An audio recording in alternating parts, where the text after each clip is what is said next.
هذا بعد ما عجنا العجين تقريبا 10 دقائق، وبعدين بالايد همينة في دقيقتين راح نقطعها بهذا الشكل ونخليه هنا هم يرتاح شوية، وبعدين نرجع المرحلة الثانية ننعمه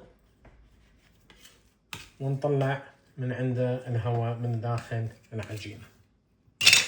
وهاي العملية لازم تكون موجودة أو لازم تكون نسويها هذا الشكل على مود العجين الجانس يطلع الهواء من النص.